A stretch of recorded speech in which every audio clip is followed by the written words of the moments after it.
Hello and welcome to the Liverpool Way podcast. The Reds got 3 points and the Blues got to complain about the referee. Everyone's a winner, bonnet de douche. I'm Dave Usher, editor at liverpoolway.co.uk, and for this one I'm joined by Paul Natton and Julian Richards. Paul, you've been in the boozer all afternoon since you got back from the game. Hope you're sober enough to do this. And we're not going to have a repeat of the Man United one a few years ago. Yeah, I had a little kip. I had a little sofa kip when I got in, so I'm all right now. And I've got a cup of tea to get me through the pod. Yeah, it wasn't the best of games, was it? Jules absolutely nailed it as we were walking back to the car. He said it was exactly what he expected from, well, he can tell you the exact words himself, I'm sure, in a second, but he wasn't expecting a lot from a game after an international break, and so it transpired. Yeah, it was a bit shit, really. No tempo. Not until Harvey came on. Until Harvey came on, yeah. Fair. No one really seemed at it at all.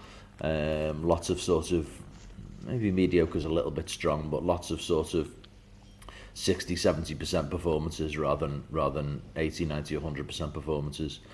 But you know, two goals, 2-0. Clean sheet. Really pleased about the clean sheet, actually. Just want to get that in there. I've been hankering after a clean sheet for a while. Gone a little bit Dan about clean sheets recently. Dan, rightly, is a fan of the clean sheet. But it's kind of like got under my skin a little bit recently that we just keep conceding. You know, those single goals. With lots of games we've conceded one, haven't we? Nearly let one in the first minute, though. Say again? The first minute, we nearly let one in. I think that was like the only chance they had, but it was a good chance, that. Yeah, it was, yeah. But yeah, we came out of it with a clean sheet, so that was obviously pleasing. And you know, the 3 points went top for a little bit. Not that I'm really sort of focused on it at the moment. It still feels very early days to me in the league. Yeah. But yeah, just I can't have any complaints really. But it wasn't one to get the pulse racing, was it? Nope. Jules. Yeah, exactly what I expected after the international break, as Paul said. Low tempo, low energy, players feeling their way back, difficult to get a rhythm. Exactly what I thought. And Everton played exactly how I thought they'd play, which is that they came to keep the game tight, and then maybe in the last 10 minutes, hopefully that it was still a game in the balance, and they could nick something from a set piece, which they didn't really deviate from, even with the 10 men. The international thing, where we're doing it again in November. We're playing away at Manchester City after international break at 12:30. Yeah. There really has to be something in the charter when they sort these games out. You can't be doing 3 in the space of, what will it be, November? So 4 months, 5 months. Every time there's an international break, we've been the 12:30 game. That's like, I know I get up to a point that happens because TNT won't have that kickoff time, and we play on Thursdays a lot, so they have to grab Liverpool when they can. But at the same time, you're not even getting the spectacle of like Liverpool. The Merseyside derby is one of the most one-sided derbies you can have at the moment. So you're getting it for what? The heritage, the history, or the atmosphere, and that maybe that Everton will kick lumps out of Liverpool. But you're even removing that when you have like a 12:30 game. The crowd's not into it at all either. Like, that's true. If that had been like you know, tonight, Saturday night, Sheffield United are playing Manchester United at Bramall Lane. Now, the atmosphere there should, in theory, be excellent, because it's not a kick-off time I'd want to be playing all the time, 8 o'clock on a Saturday. I think it's a bit silly too, but the atmosphere at that game compared to what it will be at as it was at 12:30 this morning was just, you know, it'll be night. It will literally be night and day. But it gets the crowd getting going, gets the players going. It helps everything, but the momentum, and there was no momentum, and we started off quite brightly. Then after about 20 minutes, it started to get a bit bitty, and then we started to get stuck in the mud. And then it just felt like, oh, this is going to be attritional now. This is going to be the very, very much attack against defence, and they're going to keep it tight across the box, and we're just going to try to find our way through. So, yeah, I'm fed up of 12:30 kickoffs. I'm certainly fed up of 12:30 kickoffs after the international break. I feel like we're being sent into a buzzsaw after the November one again away at City. I think that's massively unfair. It would be benefit if it was at Anfield, but I'd still feel it's unfair. I don't think a game like that should be played at that time. Like that, the Premier League at that point should go. Actually, we want spectacle, and that isn't going to be a spectacle at 12:30 on a Saturday. I think they're going in the new TV deal, Jules. They absolutely should. Yeah. The Thursday night teams I think are all playing. Actually, I don't know about after internationals actually, but the Thursday night to Sunday thing, they're all moving to 2 p.m. kickoffs, and they're all going to be televised. But I think I read something about internationals as well. It can be only once, but not 3 times. That's taking the piss. Yeah. How does it get picked out? Like, say that today, is it done like, because there's 3 live games today? Is it like, okay, Sky, you have first pick, then TNT, you pick your game, no, it's and done then Sky in get the other? tranches, isn't it? Because So why wouldn't Chelsea Arsenal be in the half-12 game today rather than us? Sky will have picked that first. So Sky get first pick, and then I think so. Yeah, part of their thing is they have the first pick. They pick in terms of the pots, don't they, that they bid for? So TNT got the 12:30 games, and they get to pick. I think they break the season up into 3, maybe 4, and they do. So the TV games aren't released until like I think the next lot are about to be released, aren't they? Soon. We don't know when we're playing over Christmas and that yet. What's on telly and what isn't. So there's like in the bidding process when you bid for the games, certain packages have a higher priority than others. So the most expensive package I think is the 4:30 on a Sunday, and they get the first choice. But within that, there's like criteria around how many times each club can be shown. So it'll be different in the next packet, in the next round in the new deal because there's more games going to be shown. It's kind of like done every X number of months, every 3 months I think it is. And so obviously TNT are often left with sloppy seconds, so they inevitably go for as many of the big clubs as they can get because that's what brings the ratings. Well, they don't though really. They just go for us because since Klopp's been here, this like 14 times now, and then next on the list is Tottenham. I think it's 6. Right, okay, wow. So it's not a case of them just going for the big teams. It's like it's them going for us. I mean, in telly terms, we probably are the biggest. It's us or the banks. Yeah, and as we're more successful currently, now, it's probably us with the biggest draw. They're not the draw that they were, because a lot of the draw for their games was people tuning in, wanting to see them maybe get beat. But now it's like that's a regular occurrence. It's not a big deal anymore. Nobody's really that arsed. So then it's us now. Like teams fans are watching us to see us lose. Plus we've got loads of fans watching our games anyway. So we are the big TV draw. But still, it's not right that like after every international break this year, it's been us. And I think I wasn't too bothered today because it was only Everton. Now, on the one hand, it bothers me because it's a derby and it deserves better than like a 12:30 where everyone's fucked from travelling around the world and that. It deserves better than that, but I wasn't bothered about like in terms of the result. I knew we'd still win anyway. So it wasn't costly from that point of view, but there's a good chance that we could have absolutely smashed them. If we played them under different circumstances, we could have done. And that's why, like, up at a night game, yeah. I'm seeing all this fucking shit now from like all these like dickhead Everton fans thinking they're funny, like wanting a replay after that. I'm like, you know what? I'll fucking give you the replay. You want a replay? Fucking sound. We'll have a replay when it's not at 12:30 after an international break, and see what fucking happens to you then. You'll be fucking wanting your 2-0 result. So like that's why I'm up. But I do think like the Man City one's the one that bothers me. It's like, we should not have to be going away at Man City 12:30 after an international break. It's not right. And it's taking the piss, especially because like the previous two. But and the thing with this is like that. The reason I asked about who gets to pick the games, there's no way Sky wouldn't have wanted Liverpool Man City, game, but the police got involved then. Yeah, that's right, yeah. So it's like, well, fucking hell, it's like we're just getting screwed from all sides. If it's like, yeah, because that 12:30 game is on Sky. It's not a TNT game. See, I mean, that just makes it worse, doesn't it? It makes it worse. So why would TNT not have a 12:30 slot that weekend then? They do. It's been swapped with Sky. They've got the 5:30 Saturday slot. TNT need to fucking stand up for themselves a bit. So around like that. So what's happened is the fixtures have been picked, and Sky have picked Manchester City, Liverpool, and then the police have got involved and said we're not having that at 5:30. So then Sky have to and the Premier League and TNT have to get together and go, okay, TNT, what's your pick? And they say, our pick's this game. And they go, right, well, that game's at 5:30 now, and the Man City Liverpool game is at 12:30. So on that occasion, it's unfair on us again, but it's the police this time getting involved. It's fucking bullshit the busy's throwing their oar in like that, though, isn't it? Because when's the last jobs? time there was serious bother at the game? It's not like we're in the fucking 80s, is it? You know what I mean? Do your job. There's loads of busies around today as well, and it was totally quiet. I don't know what that's all about. Weird. Today was. There was fucking vans everywhere. They were all over the place. But there's nothing we can do about that. It is what it is. The 12:30 kickoffs are shit. But it affects the game, right? That's the problem. It definitely affects the game. Definitely That's does, why the game no is doubt. so low tempo affects today. the team selection as Yeah. well. You know, like Darwin doesn't start because he got cramped the other night playing for Uruguay. Then there's all the travelling.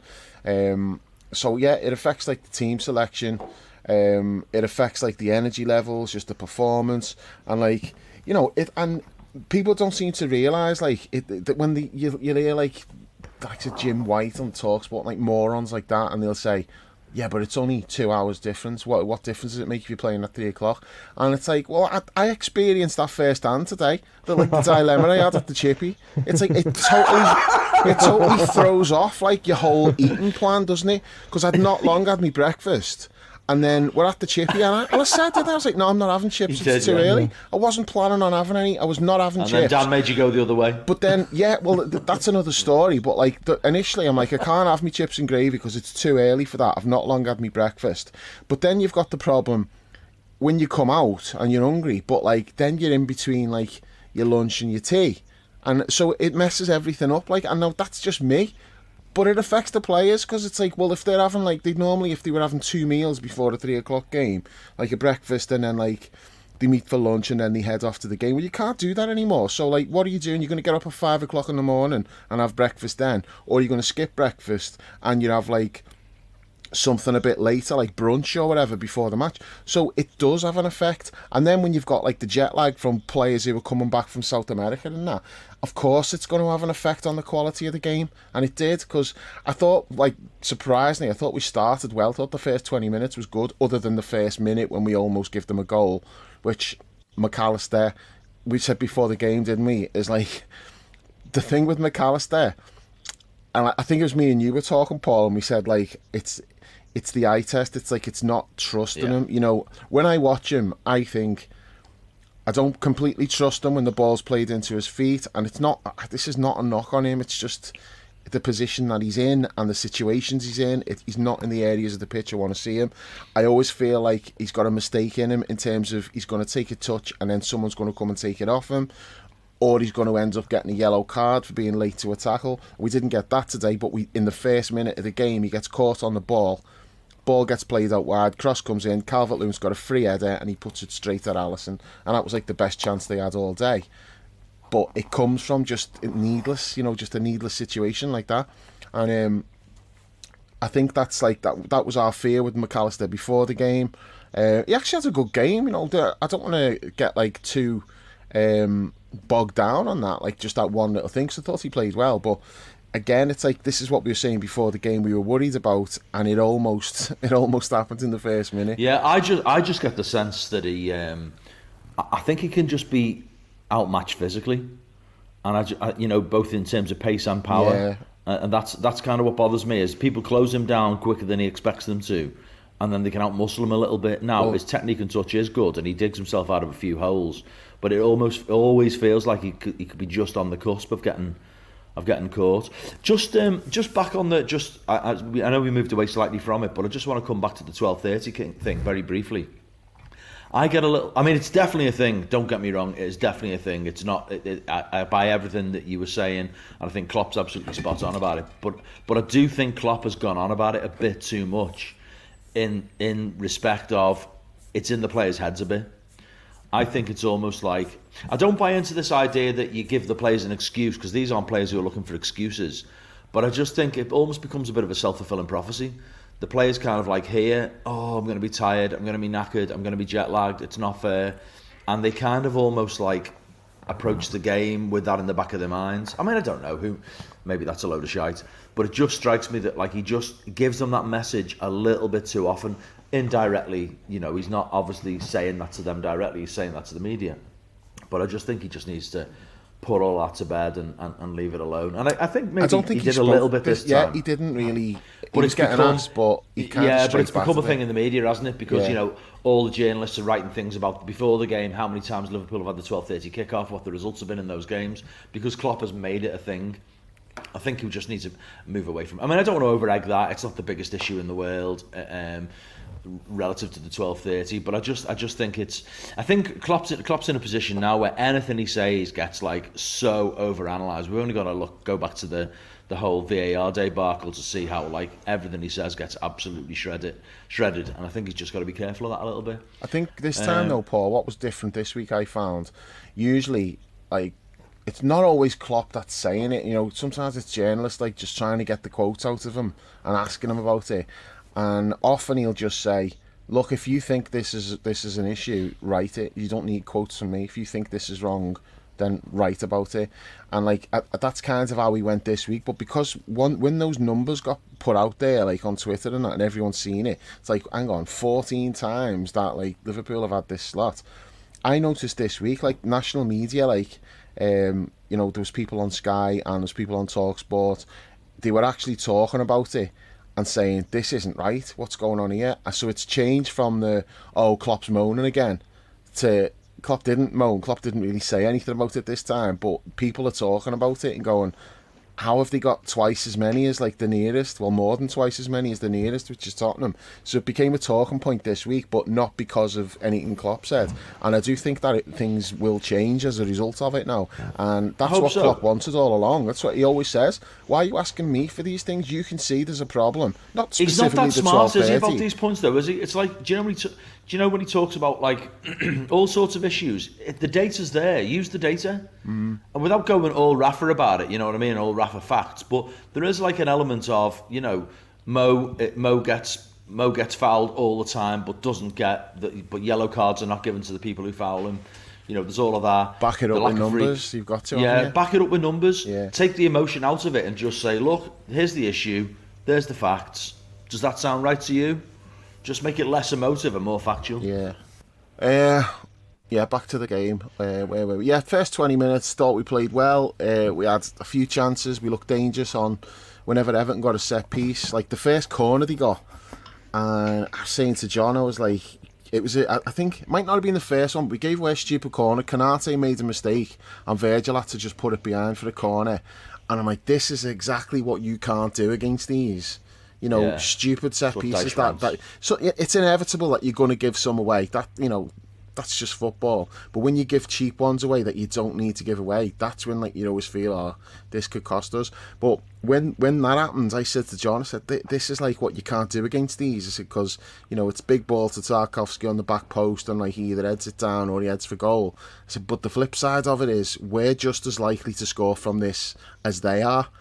And we almost did. We had that brilliant break, and then I think it gets played out to Diaz, and just as he's about to shoot, I think it was Ashley Old, wasn't it? He come across, made a great challenge, and blocked it. But we had a couple of those moments, but like we just didn't pick the right pass at times. But I felt good. I thought, yeah, this is going all right. You know, we looked quite sharp, and then the longer it went, we just got a bit bogged down and dragged down to their level a bit. You know, the game became like stop-start, and it just got like really frustrating, didn't it? Yeah, I mean, we dominated the ball, but there wasn't a lot of tempo to it, was there? There was no real intensity. It's the thing Jules was talking about. You know, we weren't really at it in terms of intensity. I thought I like Gravenberch first half. Yeah, I think and Dom as well. Yeah, particularly Gravenberch though for me, his first touch is sensational. He's always on the turn. I love that. Like, he is, yeah. And like just using his body movement to send players the wrong way all the time. There's a real player in there. Yeah. It's funny, isn't it? How like you look at how Bayern basically weren't having him at all, and you could argue going into signing a player like that. Well, why are we going for a player that Bayern Munich haven't got room for? And I'm not saying he's coming and set the world on fire. You know, he's got a long way to go yet, but he's coming and you think, oh yeah, you're a really talented footballer. and clearly we've watched you for a long time. We were very, we were absolutely convinced about what your skill set is and how we could use it. And he's coming, and it looks like, yeah, this is a player that they had a plan for. See, I was thinking about him before we came on, and I think like the best way for me to describe him is he's like this piece of clay, and it's like the highest quality clay you can possibly get, but he is just a piece of clay, and it just needs moulding. Yeah, and like it could be sensational, you know, because he's still a project at the moment. You know, you see bits and pieces. He's tall and strong as well, isn't he, Dave? He looks like he's got all the tools that he needs, but you compare him with like Szoboszlai, and it's like he's just far more developed. You know, he has like more of an influence on the game. He looks more polished. Gravenberch isn't that polished at the moment, but you look and you see things he does, and you're like, fucking hell, he could be really, really good. And yeah, I thought the first half, those were the two for me. I thought Virgil had a really good game, the entire game, but first half, like, front three, not really totally at the races, but I thought those two behind them looked really good, like. But yeah, we just got a bit bogged down the longer it went. But what did you make of the well, not just the sending off, Jules, but other decisions where it was like Ashley Young got booked, Tarkowski got booked, then he gets like the second yellow. I've Everton got any complaints about any of that? I think like I saw someone saying, why didn't Costas get booked for a foul? And it's like, not every foul's a yellow card, but were they harshly treated in the first half, did you think? No, they weren't. And I'm with you. I can't be doing with the whataboutery by every single tackle that goes in on the pitch. Well, if this is this is that, you just end up. You're never looking at the game. You're always just worrying more about the referee and what decisions are happening. Foolish from Young is probably the best thing you could, the most charitable thing you could say to him, because, you know, how old is he? He's like 37, is he? 38. Yeah, 38. Yeah. Yeah, he's been around the game long enough, and he's played in games against Liverpool, you know, for Manchester United, to know exactly, you know, not the tempo, the aggression that can sometimes run away with you in these games. And after getting away with the first foul and getting booked, he should have been on.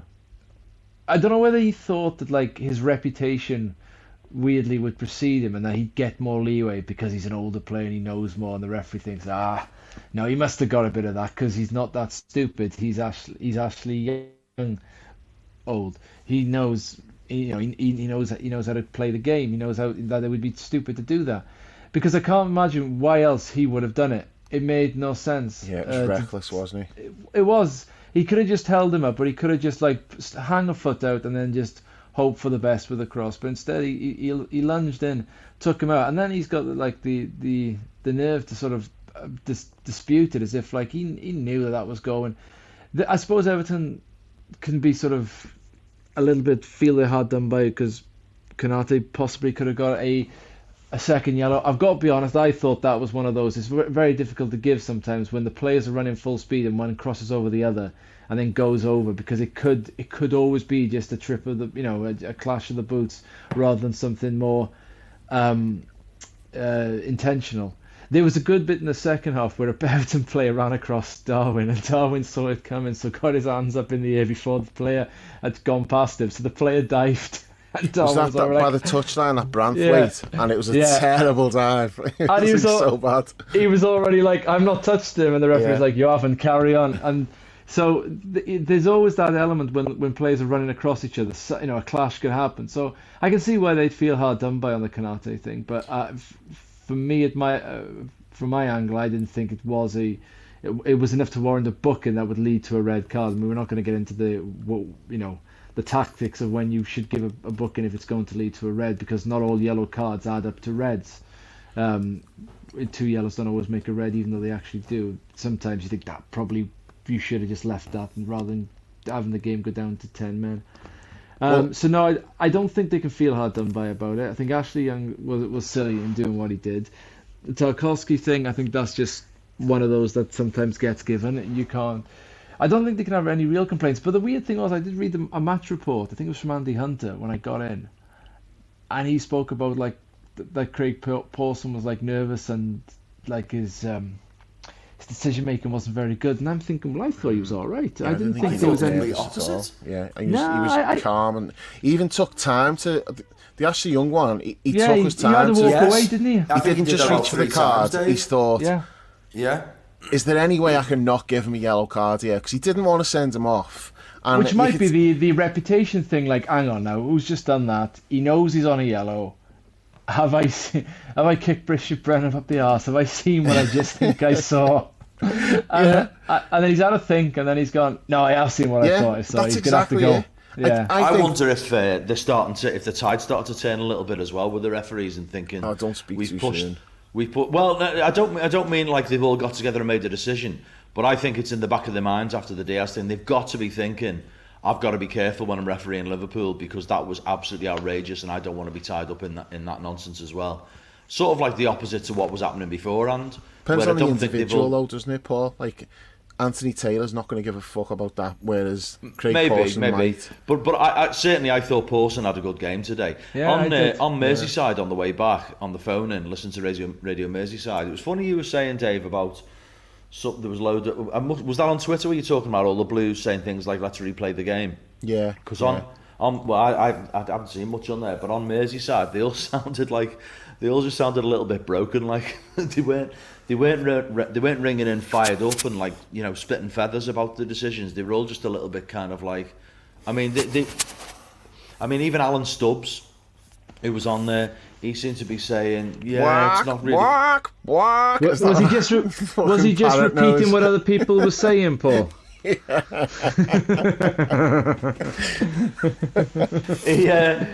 seemed to be thinking that he was making a concession that you know that there wasn't absolute parity, but then he said that none of the ones that didn't go their way were clear cut. He felt.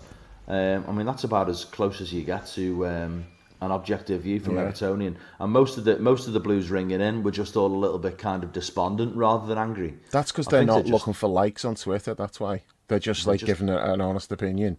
And they're all a bit broken, aren't they? Like they are totally broken. Like these days. I mean, I thought I've seen. You know what it's like at the game.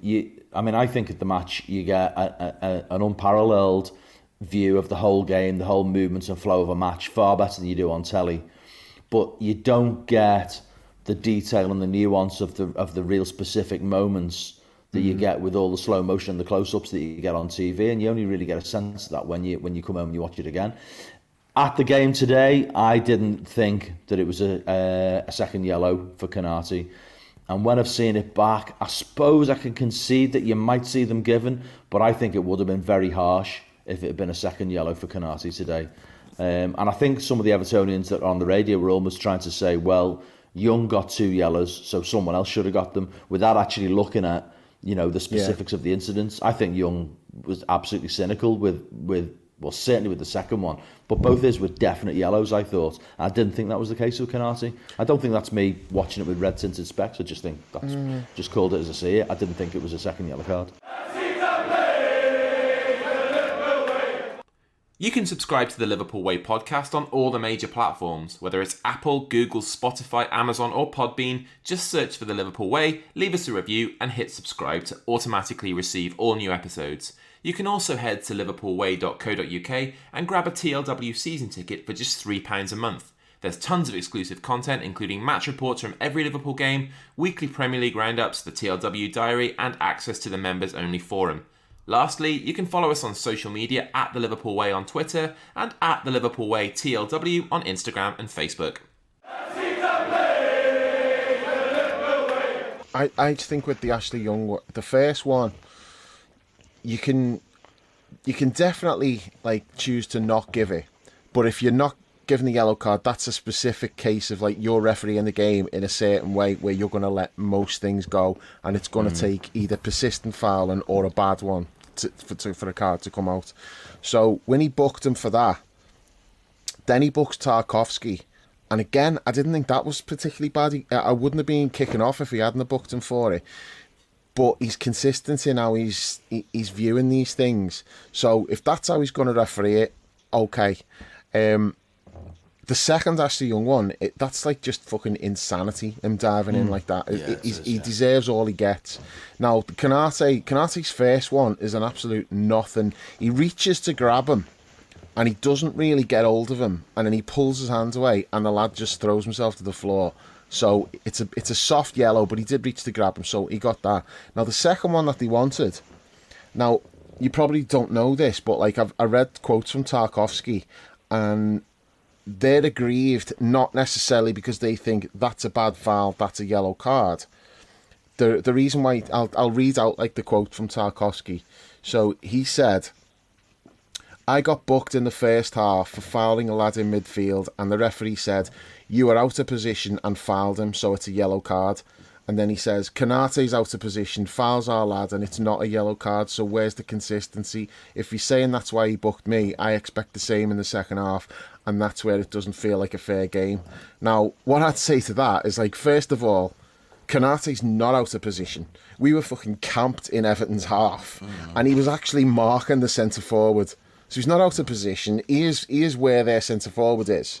So that doesn't hold up. Now, Tarkowski was out of position. He was so far out of position based on how Everton played. He's so far out of position there. I'm surprised he didn't have a nosebleed. He's so high up the pitch for an Everton defender. Everton defenders do not go that high up the pitch unless it's a set piece. So that logic just doesn't apply at all. Now, something else that, like, I didn't realise this at the time. It's only like reading afterwards. Do you remember the run that Jota had in the first half? And he went on that mazy run across the box, and he got wiped out on the edge of the box as he was running into the box. First off, that was Tarkowski, and he was also on a yellow. So the referee's not booked him for that. He could have done, but he didn't, and I'm okay with that, because I'm the one who always says referees should be looking to keep players on the pitch if it's possible. Sending them off is like when you've got no other choice. It's a last resort. It's no other choice. Ashley Young gave him no choice at all, and even then the ref's thinking about it. He's like, it took like a good 5 to 10 seconds before he pulled the card out, because he must have been thinking, can I keep him on here? I don't really want to send him off and spoil a derby game. And then he's like, but I can't keep him on because that's just like such a fucking stupid tackle. It's a yellow card. So he had no choice. He did that. Now, the Konate one, first of all, the ball, like Beto hasn't got the ball. You look at that. The ball's at Virgil's feet before Beto even hits the deck. He's not getting that ball. So that comes into it. Konate doesn't actually make a challenge. He's trying to get tight to him, and he gets a little bit too tight and he gets turned, but he doesn't make a tackle or anything. He's not sticking his leg out. So it's a collision. So these are all things that's going through the referee's mind at the time, and he's like, is that a yellow card? No. So the only way you give a yellow card in that situation is if you're just thinking, I've got to even this up here. I've sent one of them off. I'm going to have to even it up. If you're judging it just purely on the merits of that incident itself, it's not really a yellow card. You could give it, it's probably like, you know, maybe 60-40 that it's not. He could easily have given the yellow, but he's not wrong to not give it. And it's hilarious how much they're making a thing of this, as though like that's a game-changing thing, and that, you know, that if, like John said this at the time, John went, we'd be better off if Konate did get sent off here, because if it goes to 10 versus 10 and suddenly there's expectation on Everton to do something, they always shit the bed. Remember, like, we had games where we had 2 players sent off at them against them once and still won. Do you remember at Anfield? That was 2006. Remember Luis Garcia scored, like, he lobbed the keeper. Kewell scored as well, didn't he? How did Kewell get sent off? I can't remember. They were celebrating. Gerrard got sent off, didn't he? And Gerrard and somebody else. I think it was Kewell maybe got sent off. Either Kewell got sent off or scored. I know that. Yeah, I don't know. When we were in shirts that said Capital of Culture, they were advertising the Capital of Culture at the time. You've got a good memory. Well, no, I can't remember anything about the game. You just remember obscure, pointless trivia. Yeah. But when that happened, they were celebrating. Their fans were celebrating like they'd scored when Gerrard got sent off. And then it's like, oh shit, now like we've got to do something. Now the onus is on us. And they always shit the bed. You said John made that point, Dave. I think Klopp made the same point afterwards as well. I haven't heard that. He said something about 10 versus 10. In some ways, that's easier for us than than 11 versus Did 10. he say because Everton always shit the bed when there's pressure? He was thinking it. He was definitely thinking it. But no, it's like I don't even see that would have been that big a deal if it would have happened. You know, but the way they've just always got to have something to complain about. It's like it's almost like they'll accept a defeat at Anfield just as long as they've got something like that they can cling to and kick off about. Because they deserve nothing from that game. They defended well. Don't get me wrong. They're really shite. They defended well, and like the amount of blocks they made was like it's really impressive. You know, like throwing themselves in front of the ball and that, protecting the goal. I'll give them like full marks for all of that. But that's all they did. You know, they not offered nothing else at all. So for them to be making out like, oh, that second yellow that Kanate didn't get, that's like such an important moment in the game. It really isn't. I think there was a strong argument that he could have actually... He went 5 at the back, didn't he? When they went down to 10 men. He made some changes, so it was so he went 5 at the back, and I think he could have left it 4-4-1. You know, he could have left it with a pretense of leaving something up front. Calvert-Lewin could have had a little go. They could have looked for a ball over the top, but they weren't interested at all. All he wanted was what he half got right near the end when it was already too late. He wanted throw-ins or a corner or a free kick down that end. It wasn't necessarily too late though, because we didn't get the second goal till right at the end. No, yeah, there was. I think it was. And he went 3 up front, like in the last 10 minutes, didn't he? So that was what you said earlier. Which was always about the plan, I think. Yeah. Didn't get a lot of the ball though, did they, when that happened? No, but you're always wary of a set piece or anything. You know, something can happen. So I would have liked to have been safe by that point. Fans, weirdly, knowing all that Everton's DNA and what they do and what they don't do in clutch situations, start shitting themselves when Everton get a set piece in the 90th minute. Like, why are you worried? They're not going to score from it. No, we're more likely to score from it. And I think we did. Didn't they come from a set piece? Oh, I don't remember. I've got info. I've got insight on that goal, but not how it started. I can remember one clear thing about that, but not that. Darwin's magnificence. McAllister playing it out to him. I think it did. I think they did have something. They did have. Yeah, was it a throw-in? Was it their throw-in? I think. And McAllister just picked up the ball and just played it first time through to Darwin, and then it was game over. Then after that. Yeah, we're getting ahead of ourselves here. We've skipped out quite a few things. That's why I'll come back to it. Yeah. Because I didn't like how we started the second half. I thought it was too narrow. You know, it was everything was just very in narrow the middle. And, and slow. At this really point, slow. why are we not just putting Trent back to right back and saying to him, stay out wide, get involved out there? Well, Diaz as well, though, Dave. Diaz was doing my head in. Yeah. Diaz picking the ball up and coming inside all the time. Just stay out. That only changed there, when we put him at left back, when we subbed Costas, and then Diaz suddenly started doing what you wanted him to do, going on the outside. Me off today, Diaz, despite the fact that he actually had a couple of big moments in the game. I know. I don't think he's in good form at all, though, to be honest. He's not having a great season. He doesn't impose himself on games for long enough, does he? No, he's just not in. He's not in form. You know, it'll come back, but it's not there at the moment. He's definitely out of form. But it all changed for me. The substitutions, Harvey and Darwin coming on, and immediately the tempo just increased. And it was just Harvey. It was like, when Harvey got the ball, he just did things quickly.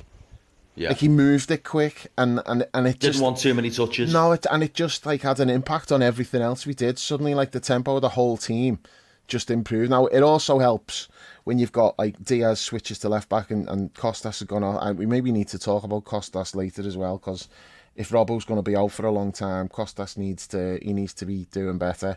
I'm hoping he just needs a run of games, but I didn't think he was particularly good today.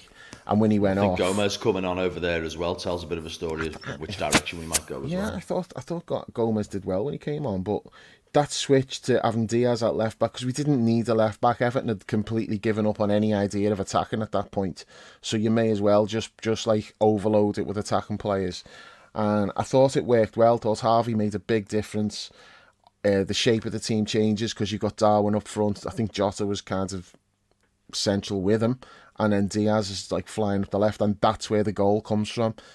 Diaz had a penalty shout not long before that. There was a VAR check, didn't get given, and then a couple of minutes later he wins the penalty with the cross and the handball. any argument over the handball? We clear on it? I thought his arm was... It was close to him, but his arm was outstretched, and you can't do that. So. It was right in front of me. I thought it was a clear penalty. So did everyone around me.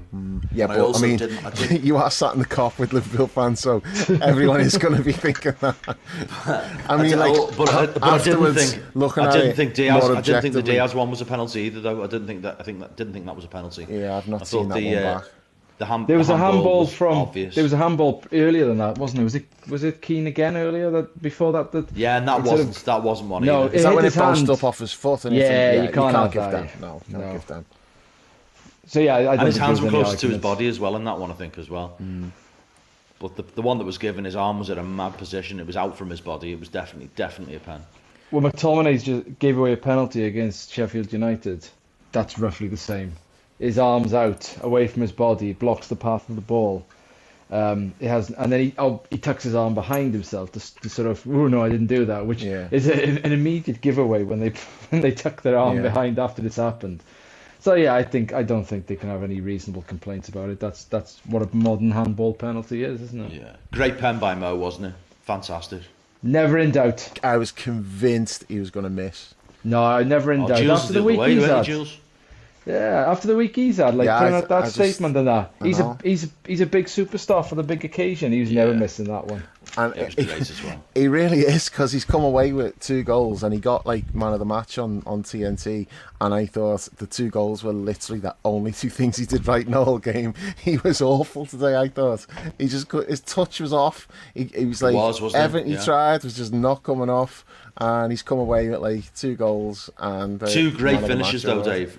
Really the penalty's brilliant. It's a really, so's the really goal good as well. penalty. Yeah. Both of them really good. Yeah.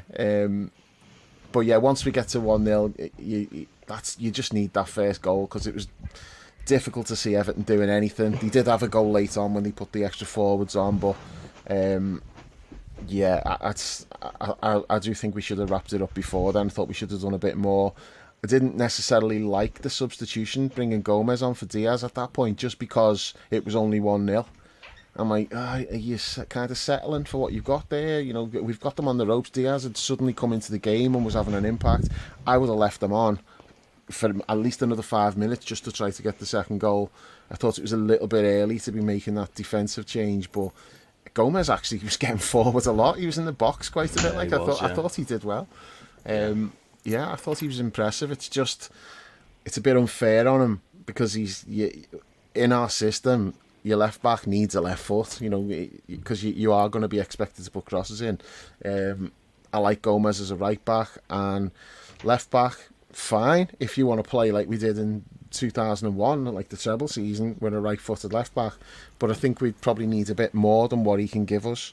So that's what I mean about Costas. Is going to need to step up a bit the next few weeks. So what did you think about Costas? Wasn't great, was he, today? Wasn't great. No, I didn't. Didn't think I thought he was too circumspect first half, sitting a bit too deep. Needed to push on more. Needed to be a little bit bolder. Wasn't great on the ball. Didn't do much with it. I mean, you can't really. I don't think there's a lot to say about him defensively, because he didn't have a lot to do defensively. But you want him. I mean, you think pushing forward is his bread and butter, really. And I want to see more from him there. I just didn't think he was. I mean, he didn't have an absolute nightmare. You know what I mean? There was nothing he did that was disastrous. But you do want to see more than that. Particularly when you're thinking he's got to be going into that game thinking, well, I wouldn't wish an injury on Robbo, but Robbo is going to be out for a few months. I need to nail down my place and make myself a player in this team. And I didn't get that sense from him at all. It didn't feel to me like he was going into that game thinking, I need to show everybody what's what today. I would have liked to have seen that from him, a sense that he's, he sees it as an opportunity, one that he's gonna grasp with 2 hands. I mean, surely Costas looking like he does an early kickoff's the absolute worst thing for someone like him. He may not have even been to bed. Yeah, exactly. How would we know? This is it, right? I mean, I certainly wonder if I think we've got to be looking at bringing forward plans for a left-footed, left-sided defender in January.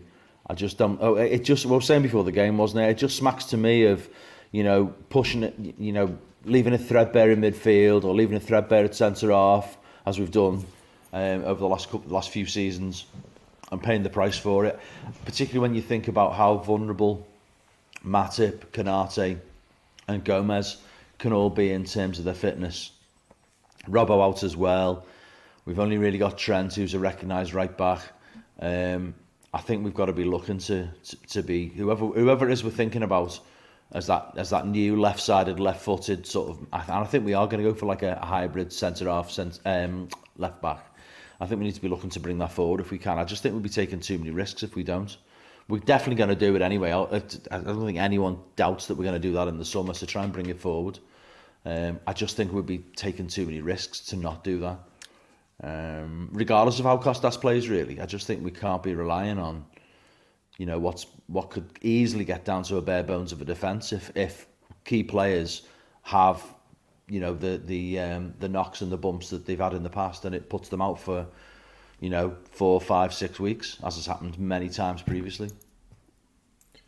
Yeah, the Robbo injury is it's definitely a concern. It's not just because now Costas has got to play, but Costas can't play. They haven't given a time games. frame, have they? No, but he's 3 having months. surgery, They're talking. There is 3 months is like it's What's not. he done exactly? What Dislocated shoulder. Dislocated shoulder, which then needed an operation. I mean, the fuck, Martin Riggs bangs it back and then goes and solves crimes. It's the first thing that I always think when a dislocated shoulder. I'm like, just bash it on the fridge, put it back in, and you're good to go. But yeah, they left it hoping he wouldn't need an op, and then they've decided no, it needs an op, and that means up to 3 months. Fuck, did someone rip it out of his arm socket like Mortal Kombat and hit him over the head? Yeah, it was the goalkeeper, but I didn't see it. But the goalkeeper flattens him, I think. So it's not good because it's not just that Costas has got to play now. It's like, well, Costas now everyone moves up a spot because Costas is going to play the league games, so someone's got to come in and play the cup games. So probably Luke Chambers, but he's been injured. He's injured, isn't he? I think he's back in training now, but I don't know whether that means he can play on Thursday. Maybe that lad they signed from Birmingham one who was on the bench today. Yeah, Callum Scanlon, yeah. He's really good going forward, but I wouldn't be wanting to play him in the Premier League. No, it'd be Europa League, surely. Yeah, I know, but with one injury from Costas away from somebody else having to play there, probably Wouldn't Gomez. be a Liverpool season if we weren't one injury away from it going tits up. I know, but it's always that's kind of what I'm saying, yeah, really. If there's one area that's weak, that's the area which injuries is just going to target, and it's like, okay, well, you've got loads of forwards, we won't bother with the forwards, we'll just, injuries, just get, whatever position where we're weak, and then it just exacerbates the problem. But can we just think about who's the mate are to Robbo's rig, by the way? I'm quite taken with that idea. Robbo's it would have been Milner, wouldn't it? I'm too old for this shit, but he's not there no more, so... Milner can't do Murtaugh. Trent could be his mate. Yeah, but be Verge then, surely. If he's in Milner was the one, though, wasn't he? With the senior statesman and that, but yeah. I don't know, I'm uncomfortable with this line of questioning. You should be after throwing Konate's name forward. No wonder you're uncomfortable. What? Konate looks like Danny Glover. What do you want from me? Okay, move along. I'm uncomfortable now. It's not like Danny Glover. Lethal Weapon 5. Yeah. Tainted Water. Yeah. Right, where were we now? Because you've totally knocked me off my train of thought. We had the penalty, weren't we? We got to the penalty.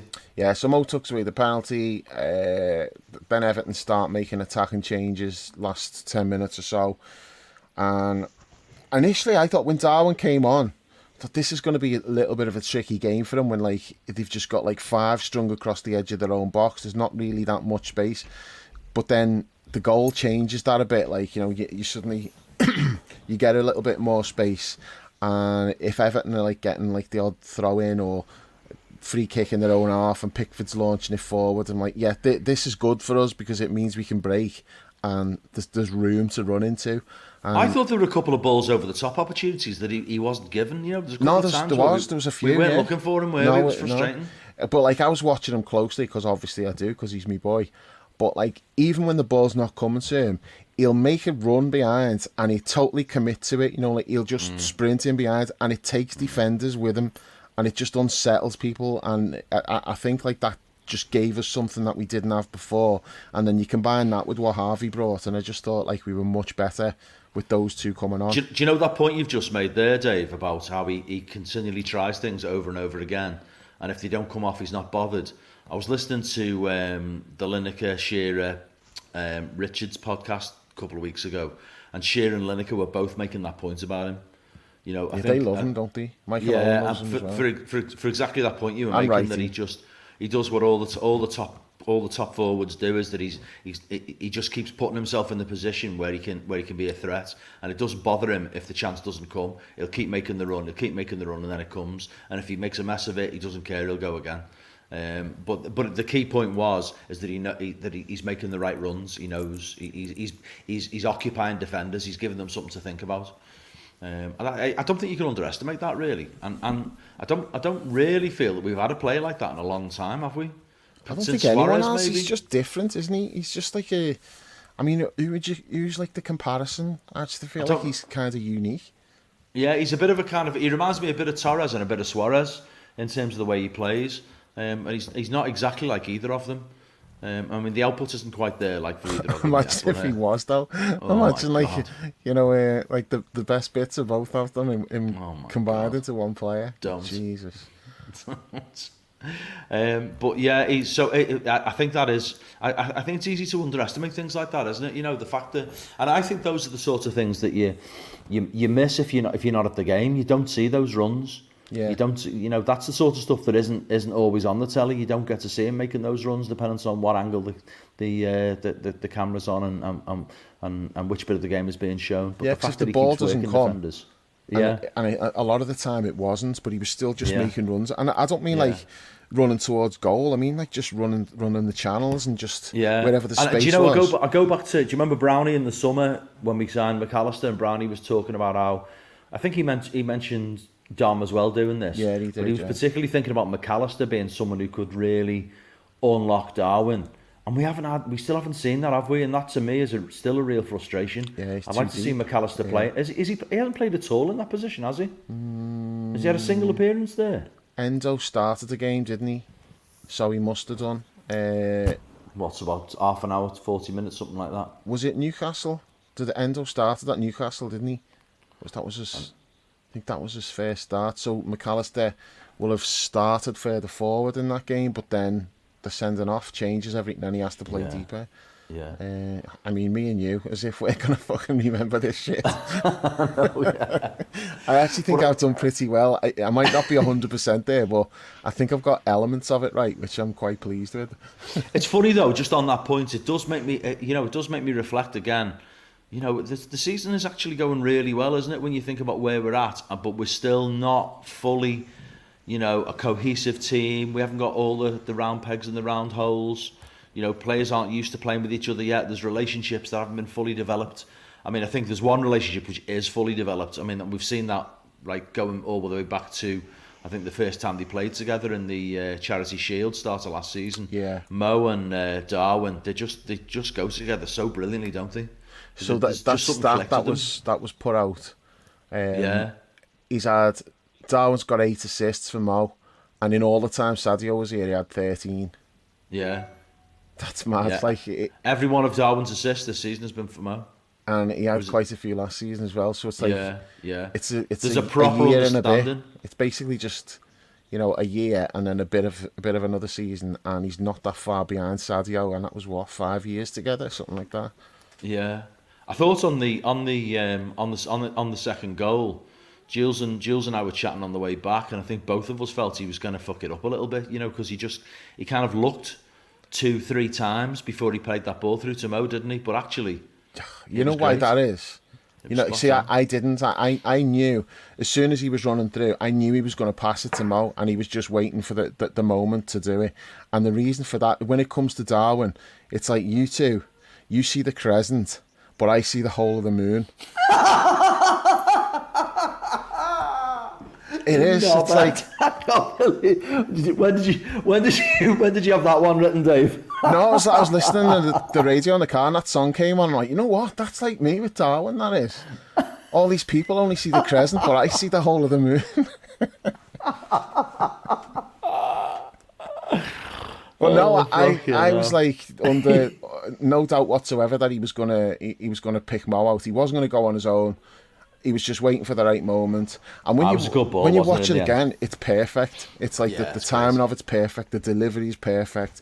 The run, everything. It's a thing of beauty. The pass from McAllister, again, like the vision from McAllister to see that and play it. It's just a brilliant. Plays it goal. early, doesn't he? Really early.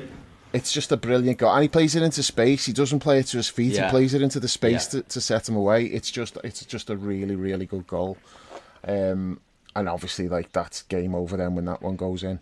It's just unusual that he looked a couple of times. Usually players know where the other runner's going. They take one look up and they go, all right, I know where the player's going to end up. But it's just because he looked about 2 or 3 times, it seemed like he was unsure about what he was going to do. But I mean, I was shouting him to take it himself. I think he earned the right to take that himself. Yeah, same. On his right side, I would have said yeah. But all on his credit left, to him for just realizing that he didn't like how it was playing out, so he was already thinking about where Mo was. The reason why he maybe kept looking up, because he's got to check that Mo's still onside, because you don't want to play a ball and he's like straight a yard off. Now Mo's not going to do that because he wouldn't have been offside because there was still an Everton player in between them. No, but that's what I'm saying. It's like Mo's like running alongside the Everton player, but you've got to make sure he doesn't go beyond him. So you've got to just keep your head on a swivel, know what's going on around you, and that's something that he would maybe be criticised by people for not. He might have blamed it himself last year, yeah. But no, do you know what? He's in such a good place at the moment. But I think people are maybe not quite realising it because of the stop-start, shitty fucking international breaks and that. He's not being able to don't knock that last international break. We had a proud win in that one. Shut up. Who's we? Great. Wales. I honestly don't even know. Like, I thought were you talking about Darwin there winning in Brazil? Yeah, wait, are you on like the Darwin train now, really? No. No, I didn't even know what Wales' result was, to be fair. Beat Croatia 2-1 at home. No, was Lovren playing? No. Oh well, there you go. That's why. But no, the point that I was making is these international breaks. So dismissive. What it's doing, it stops the rhythm that we're getting. So not only is he's not like playing every week and getting into a rhythm, but he's coming back and he's having to be on the bench because he's been away with Uruguay, and it's just completely. Well, good news. There's another one in 3.5 weeks. I know, and that's what's like really pissing me off. Is like Darwin's in such good form at the moment. Don't you think he looks relaxed though as well, Dave? Yeah, he just does. In himself, he absolutely in his face. does. Like, I think last season he looked tense and he looked a bit stressed out, and he doesn't look that anymore. That's because the chippy he looks totally knobheads. comfortable. It was all. Do you know? I think that's because he's sticking the Natton on people unnecessarily. Once he did that once, and you'll never forget it, will you? No, because first impressions last. No, but this is it. It's like when he goes away with Uruguay, he's doing so well. He's in really good form, but we just need him to get a run of games, and that can't happen because of all these stupid breaks every couple of weeks. I wouldn't. I think you're putting too much. I think most people think he's playing well this season, don't they? And I don't really think it matters that much because after this November break, there isn't another one until March. So you'll have 4 months in which, there's a shit ton of games in December. So he'll get if he'll get the running of games in the squad in the team. But in the I'm first impatient. week. That's all. I want everyone to see it. Like I want everyone to see the whole of the moon and not just the crescent. Wait, that's what it comes back to. Over here and you're saying it's full of shit. No, but you're saying, I think everyone realises he's playing well. Yeah, but again, you're seeing the crescent, and I'm seeing the whole of the moon. It's better than he's playing well. No, he's in like a really, really good place.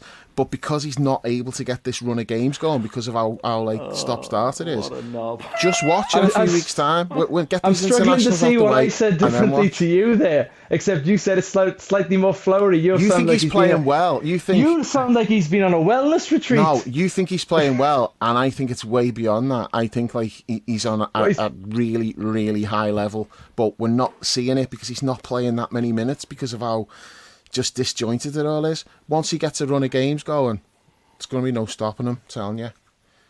Oh, I've got to tell you this, boys. I never told you this, right? But, you know, like last week when I was playing golf in London, but like the fella I was playing you never with... mentioned it. No, I mentioned that, but I didn't mention this.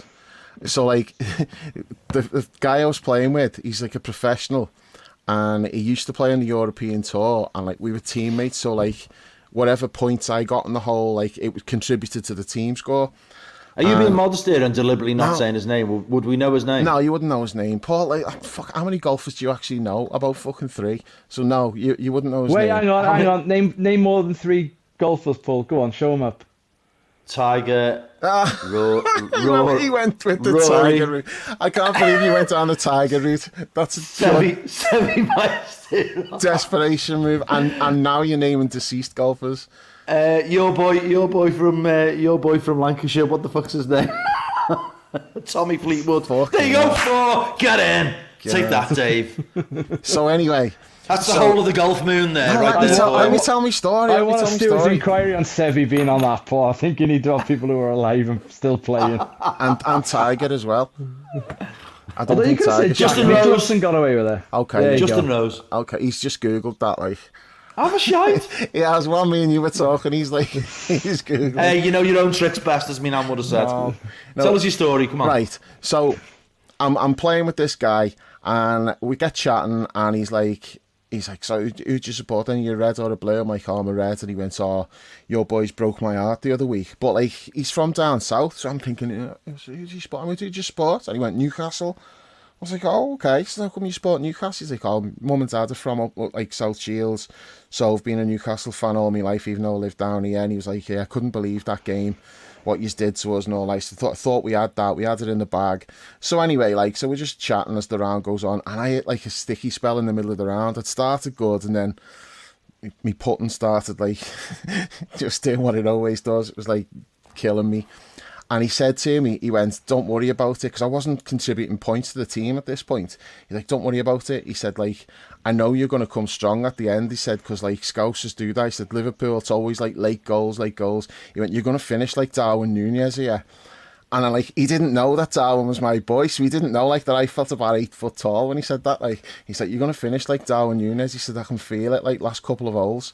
So anyway, last couple of holes, almost eagled the 17th at the best shot of my life onto the green, and almost eagled it, made a birdie, and then on the 18th I had another birdie putt from like 10 feet. I played the holes fucking brilliantly, just missed it, got me par, but I finished with 2 4s, come off the green. He's like, I told you. He said, I told you, didn't I? Finishing like Darwin. I was like, yeah, I can't wait to tell You sure the this boys on the wasn't John pod. in disguise? No, it wasn't. This is a guy I'd never met before, but I'm like, oh, I've got to tell the boys on the pod this. Like, of all the things he could have said to me, that was like the best thing he could have said. Oh, He must have been taking like notes from Darwin John. Núñez. He's listened to the pod. Right. He's right. It's very kind of Justin Rose to say that. Justin Rose. Was it not Justin Rose? No, it wasn't just. I said, right, sorry. Oh, okay. I said sorry. Paul wouldn't have heard of him. Paul knows Justin Rose. Google's just told him about it. Yeah, what next then? How is this going back to your golfing again? How does it always go around to you and your golfing? Like, haven't you got a podcast for golfing? No, What's going on here? No, I've been trying to get Brownie to do it, but yeah, Brownie's just... You know Brownie, right? All right, Here we go. This needs saying. This needs saying. Me and Brownie had a match like last year, I think it was. He come down, played me on my home course, beat me fair and square, no complaints. He just come down, outplayed me. I'm like, you know what? Fair play to you, Brownie. Fully deserved win. I'm going to come up to your place and I'm going to get me revenge. And he's like, yeah, sound. So in the meantime, I've been practicing and I've got my handicap right down. I'm playing fucking great. And I know I would beat Brownie. I know I'd beat him. And he's basically just retired. He's like, "Nah, I don't play anymore." I'm like, "Yeah, but I want a rematch. I want to come up and play you on your course." "Yeah, but I don't play anymore." I'm like, How is he not playing? shithouse. Brownie, how are you not playing within a space of a year? What's To wind happened Dave there? up, he probably is. He's just selling Davey bombs. Because he's like he's so scared of getting beat by me on his own patch. He started coaching his lads' footy team now, so all his time's taken up with coaching. So he can't play golf against me. So that's how he's got out of it. Sickening. You're proper Devo, don't you? I know. Well, it's like he beat me on my own patch. Can't have Sounds that. like he was better than you, mate. Sounds He like was. a better golfer. He was. I've just fucking hell, Paul. I've just said that. I literally just said that. But I then think you find it a bit too hard. it though, lit a Dave, fire under me. It lit a fire under me, and I've been practicing, and all like with this goal of like the rematch. And I'm like, am I going to get him to play? Am I going to have to be like fucking Clubber Lang? And just start like saying stuff to his bird just to get him like angry enough that he'd be like, This is a bit- okay, we'll have a rematch. You're like the Everton to Brownie's Liverpool. You're far more arsed about it than he is. Hang on a minute. No. I've gone from being called Darwin to being called Everton. What the fuck? Did we play Everton today? Yeah. Yeah. Well, there's a team in blue.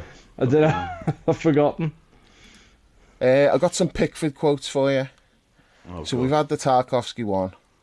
Pickford said, "We gave it our all, worked hard, and decisions definitely didn't go our way. No shock there." Is that what he said? No shock Yeah. there. Cheeky bastard. I mean, he literally Is this the assaulted guy who Van never got Dijk sent and off? ended Yeah. his season, and he's got the nerve to complain about decisions didn't go our way. No shock there. Cheeky bastard. I mean, I know he's thick, but you've got to have some level of self-awareness to think, yeah, you know, I got away with a really bad one there. I'll just keep my hang head on, down. Dave. Though this is a fella who's supposedly England's number one, and he signs a new contract with Everton. What does that tell you about him? Well, he gets a lot of He- practice, doesn't he? He gets like a lot of he's things to do absolute- when he's playing for them. I actually think if he was at I said this to Paul, if he was at a better team that didn't have the ball as much, I reckon he'd be even shit than he is now. Because he's got that weird, like he's always yelling at people. He's and like, hyperactive, yeah, definitely. yeah. He's definitely got a bit. He might have something like, I don't know, not to make light of it. He might have something like ADHD or something. I don't think there's any doubt. And again, it's not making light of it. It's Yeah. you can just clearly see. But- He's constantly like just wanting to be involved in the action. He couldn't Yeah. play for a team where he's like Well, you don't Allison, have- where he doesn't no. have nothing to do. He just couldn't do it. No. I He'd think end you're up right. up front or something. He just want to be involved. So that's a perfect situation for him. He gets loads of shots to save, and he's really good at that. He'll make some incredible saves, so it makes him look good. But he couldn't go and play for the top team. It doesn't work like that. It's like Sam Allardyce couldn't manage a top team. That's not to say Sam Allardyce is a bad manager. And neither of yous. I'm sorry, that was the worst example I could have just used. Neither of yous better fucking say that I'm starting to look like him. Just don't. You just said it yourself. Because I didn't want you two to have the satisfaction of saying it. I'd rather it come from me. Who was that? Your Al totally did you. I this don't week. think it was Al. I think it was Terry. I think it was. Oh, was Terry. It was Terry, and then Al just jumped on the bandwagon as he always does. Oh, I'll just provided the Photoshop memes. Yeah, the didn't he? memes, yeah. Right, so Pickford then. Anything to say about them quotes? Because I'm just He's a bell staggering end. He's by got it. some an balls. absolute Yeah, he's tit. got some balls. I think we're all agreed there. That's it. Dice What as else well. is there to say? He's had a good moan. Which Oh, what is was his funny. yellow for? Was he just mouthing off? He What was he doesn't moaning know. about? He said he doesn't know. He's got no idea what the yellow was for. And someone else got booked on their bench, didn't he? Was it a player or one of the it was coaching staff? that little baldy bastard, Steve Stone, I think. Steve Stone. Yeah, remember him? I Is he remember on the Steve coaching Stone. staff at Everton, is he? I think Steve Stone and Ian Woan are his two assistants. Really? Just like former 90s Forest players. Don't know. Gary Crosby must Scott, have been busy. Scott Gemmell on there as well. Nigel Clough. Colin Cooper. So yeah, Dice was complaining about the ref as well, and I'm like, you've got some nerve as well. The way you were basically dismissed what happened to us the other week, and it's like, yeah, you know, it happens, just suck it up and move on. And then they get like it's not even like a really contentious decision. It's just like one of those that you get in every game. It's like, is it a yellow? Is it not a yellow? Whatever. And they're trying to like They're acting as though they got screwed the way we got screwed at Tottenham.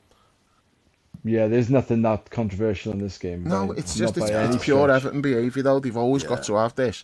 So now you've got the ref today, Craig Pawson, who's going to be on the list with Clive Thomas, Kalina, Mark Clattenburg. I think Graham Pole's on there as well for the Don Everyone's Hutchison. on there. Remember the Don Hutchison goal Oh yeah. when Westerveld kicked the ball against him? I think And that he was. blew up. Oh, Was yeah, that Graham Pole? No, Graham Pole was. No, it was Graham Paul, wasn't it? Yeah. No, it was And Graham Paul. Clattenburg was the one when Can't get out of words. he sent, no, it was Gerrard. He sent Oh, it was a Gerrard. He sent off Hibbert because Gerrard like ran past him and just said, "That's a red." And he looked and he was like, "Yeah, right, Stevie." So Clattenburg's on that list as well, along with countless others. But yeah, Craig Pawson's got himself on there now as well, so he won't be getting any God, it Christmas doesn't cards. take much to get on there these days if Parsons got No. on for today's performance, because really, the handball was a handball, the sending off was a sending off. Maybe the Canate thing was debatable, but really, I thought he had a decent game, Paulson. Yeah. If referees me were like too. that every game, we'd all be happy. Well, some people would never be happy, but you'd be mostly happy if referees ref games like that. Yeah. Nothing to complain about. It's just the problem is, it was a dull game. It was a derby, but yet Everton aren't very good. They aren't very competitive. The kick-off time and after the international break all just added up to it. It just was a big nothing burger of a game that we just happened to win. Whenever the return game at Goodson, you'd have to hope it's an evening game, just a little bit more spice about it, because these early games are just they're no good for derby games. And it'll be the same for us against City. Like, that's not when you want that game to be played. No. I hate going there anyway. We don't win there very often anyway, so it's not my favourite place. But you want it so at least you've got, maybe it'll be better because the crowd won't be up. It'll be better for us. But again, I prefer to see it in a normal slot. But it's difficult because Everton just offered so little, and their squad's so thin, and it must be miserable watching that every week. They play like that at home as well, so it's not even like that's just an away game. They just it's what a way to fuck up a football club, really. They're really shit, aren't they? They've got to Yeah. hope that Burnley don't manage to find And a they've little got- bit of form, because I And think if we, you touch if on not for what that- their new owners, like they sound dodgy as fuck as well. I don't see how that could go through. That's too dodgy. That'll get knocked back. If Yeah. it gets It's knocked with the back, Financial that, Services Authority now. that might be even fit and worse, proper though, Paul. persons. If it gets knocked They back, haven't. 'cause They haven't provided. They had to provide evidence of their financial probity. They haven't provided the evidence. They didn't even submit anything. But they've Yeah, let the them new- That's how 60 dodgy they million are. quid. Everton The have new- borrowed Say again? 60 million off them already. Oh, I know, yeah, So but if it you know, doesn't the- go through, they've got to pay them 60 million quid. Yeah. Plus whatever the new the fit vig and is on proper it. thing is like the money's got to be there before you buy the club, hasn't it? You've got to show that it's there in the account, Yeah. ready to go. Yeah. Can't be resting in somebody else's account. It's got to be there. So they, as I say, they've got like other teams, and yet none of them are very good, and it all just seems a bit shady. And I don't like multi-club organisations anyway. I think it's same. proper. What Stinks. FIFA and UEFA busy feathering their own nests with like bids for 2034 Saudi Arabia, and a Euros that's all over the place and all that kind of stuff. And the real governance of football, this kind of shit, just goes right past them. They're just like a 1970s passport control guard, like just with the cigarettes waving things through, going, yes, fine, it's just no problem, no problem. Corrupt They as ignore- fuck, innit? Yeah, they ignore the things that really, really matter, and they're not like it was a Sefrin. It was like, oh yeah, multi-club ownership's is the future. It's like, it's not the future. If one set of people own 10 different clubs, that is not the future. What the fuck's wrong with you? You should not fit to govern, none of them. Yeah, but it'll be to do with getting the pockets lined. It always is, yeah. It's just this is always Follow the problem money. with football. Yeah, it's always the problem with football. It's just there's no. It's too big a game, and it's so unwieldy. But FIFA is so fucking corrupt half the time. So fucking corrupt. EA Sports told them to fuck off for the new game. We're not paying you how much you want for the word FIFA. Like, we'll just make. And then FIFA's response was, "Well, we'll make our own game. It'll be a better game." And it was very, very Simpson-esque Mr. Burns' response to that. Yeah, I'm still waiting for that FIFA. Fucking hell. But I don't feel sorry for Everton because they've got into this position themselves with Moshri, and they were loving the Uncle Izzy stuff and all that, and like it was obviously dodgy. And like if Buying the liver birds and that. yeah, I mean, talk about getting ahead of yourselves. But again, it's not even that. It's just if this guy, if Usmanov is so rich, and he was partly involved with Arsenal, but he hasn't bought you. He's like funneling his money through Moshri. That's not healthy. That's really weird. Like, did you not ever think like that? This might end in tears. Oh, And then there's obviously definitely money laundering, all kinds of mad shit going on. There's Yeah. stuff much bigger than football. It's billionaires like trying to, put dodgy money in places, and But, they're just they're trying to clean their dodgy money, aren't they? But aside from like Evertonians getting ahead of themselves and like bought the Liverbirds, won the transfer window and all that nonsense, ultimately no one should be really their club should not be in bother because rich men are incompetent. That's like the worst thing. Like these people go to games and it's like it's not Everton. I suppose it's not relaxing for an Evertonian, but it's their escape on the weekend. Like it's their hobby. It's what they do, and you get screwed over. Imagine that. I know. Imagine I know. that being your escape. It's like people who go to S&M clubs over the weekend, isn't it? I'm sure they get more of a kick out of it though than Evertonians do. But Evertonians go back to work to escape the footy. But This independent regulator can't come soon enough for me. I mean, obviously the jury's out on what they'll do, but football cannot be allowed to just govern itself anymore. And obviously this one will only really have jurisdiction in over the English game and the Scottish game, although I'm not asked about that. But we've just got to start getting a grip on just this absolute nonsense in terms of the richest pricks in the world are all flocking here as quickly as they can. And dodginess ensues. It's just all kinds of mad shit going on. Whether it's the Premier League or it's someone like Southend United who've got dodgy owner who's like, owes a massive tax bill and won't sell the club and stuff. It doesn't really matter. It's like these clubs were set up by fans, for fans or whatever. And then gradually it's just been completely eroded to the point now where people are more worried about the income or having to fundraise for their football clubs than the actual football. So again, I don't really feel sorry for Everton in that sense, but I do like to have predators like circling them like this, like these 777 people. It's fucking shit. Modern football is shit. It is. I suppose we should talk about the Toulouse game. At least you got it right this time. Yeah, I had to think though. I almost said Strasbourg again. Yeah, what do you reckon? Team selection, how many from today start that game? Well, Curtis has got to be back, surely. Yeah, but I'm saying how many who started this game today Gravenberch will might start that. Yeah, and Gravenberch. Jota. I think Jota will start. Jota Will played- Gakpo be fit? Is Gakpo back in? I think so, yeah. He wasn't on the bench today, was he? But Doak wasn't on the bench, was he, he's today? injured, yeah. Is he? Yeah. Don't Just think it's starting to serious. creep up a little bit, the injuries, aren't they? Matip, Yeah. Kwanzaa, Queeve will play, won't he? Gomez Yeah. will start, won't he? At right back. Yeah. Who plays left back? Chambers if he's fit, Scanlon if he's not. Yeah. Endo surely. Endo, Harvey. Yeah. Do you know what? Curtis. You said Endo surely, and it sounded like you were about to say Endo shite. And I was going, fucking hell, Paul, that's a bit strong for you. Yeah, Endo will play. Endo, Gravenberch, and Jones will be the midfield. I think it'll be three, if you're asking me. Harvey. Harvey only got like 20 minutes today. Well, he may have played himself into contention for the Forest game next week, to be honest. And what about up front? Who plays up front then? And Jota plays. Gakpo if he's fit. Maybe Nunez. Jota, Gakpo and Diaz again? Maybe Mo gets a half. Darwin gets a half. They're going to have to, if Doak's not like back for that, and I don't know if he is.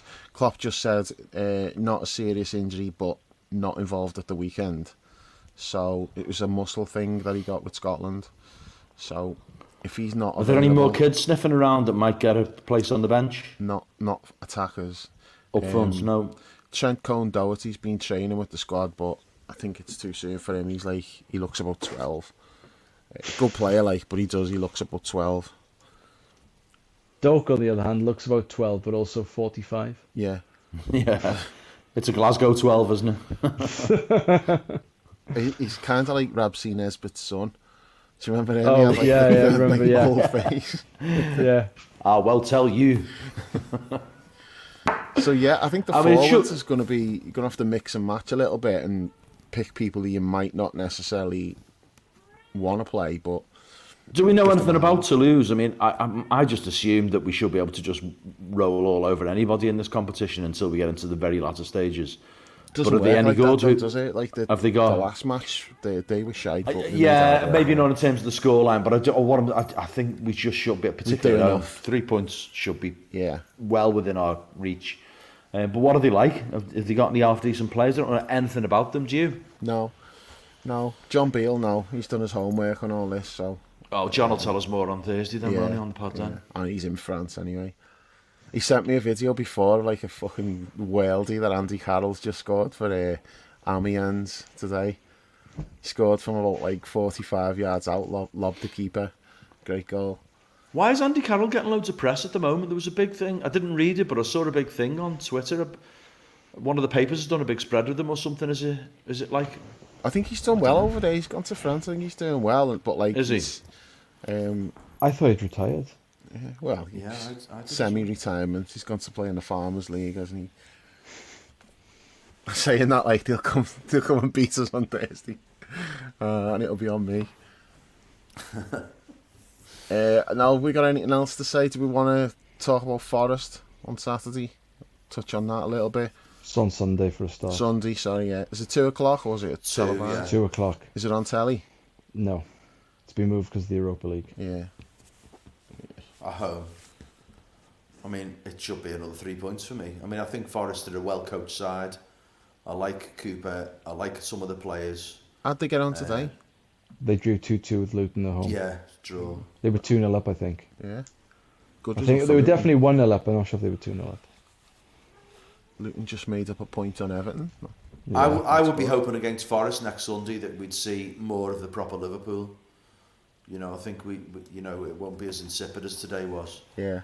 I think I would want to see it a little bit more intense, a little bit more explosive, a little bit more dominant. I mean, not just in terms of possession, but in terms of, you know, just the whole tempo and flow of the game. Which is not to like underestimate Forest, but I don't know. I just said this. I can't remember. I might have said it to Chris, who sits next to me at the game today, or said it to somebody. You know, in all the years that Jurgen's been here, I mean, how many times have we actually dropped points in the league? It just happens so rarely. You know, it's very rare that we even draw, never mind lose. So it doesn't matter who we're playing, really. It's, you know, and it's not complacency. It's just born on the absolute fact that no matter who we're playing at Anfield, it's very, very likely that we're going to win. Van Dijk's only lost one home game since he's been here. That's incredible, isn't it? Because he missed all that shit in the COVID season behind closed doors. Yeah. From like, we lost like 6 on the bounce or something. Yeah. Lost It's like going Everton into as well. today, I really didn't have any nerves about today at all. And it wasn't like I know Everton are shit, but I wasn't dismissing the possibility that they might be able to snatch something. But I just had I don't know, I just expect us at Anfield. Whenever at Anfield, I just feel so completely comfortable, really, no matter, pretty much, certainly in the league, pretty much no matter who we're playing, maybe with the exception of City, I suppose. But even then, you don't expect them to come and beat us. You think, you know, that they'll be doing well to get a point. No, So- that's right. And also, because you say about like Everton being shit and that, and they are, but I'll be nervous for the Goodison game. But I'm not nervous at all on Anfield. I just fully expect us to win. But I will be nervous when we play at Goodison. Yeah, no, it's an Anfield thing, definitely. And we tend to be shit at Goodison. It's like, and there's no logical explanation for it, but we're just really disappointing when we go there. So hopefully we put that to bed this year. We get infected by the big dark grey cloud that hangs over the place. Drags everybody down. Are we done? Anything else you want to say from today? I think we're done. I think Jules has gone off to feed the cats, has he? I know the cat's been fucking No, he's being a dick. asking for food for about 20 minutes. He's just being a dick. He's in the room. He's out the room. He's standing by the door, meowing at it. He's just being a prick. He wants his As in dinner. his way. What? Wants his dinner. I think he's had his dinner. He wants attention.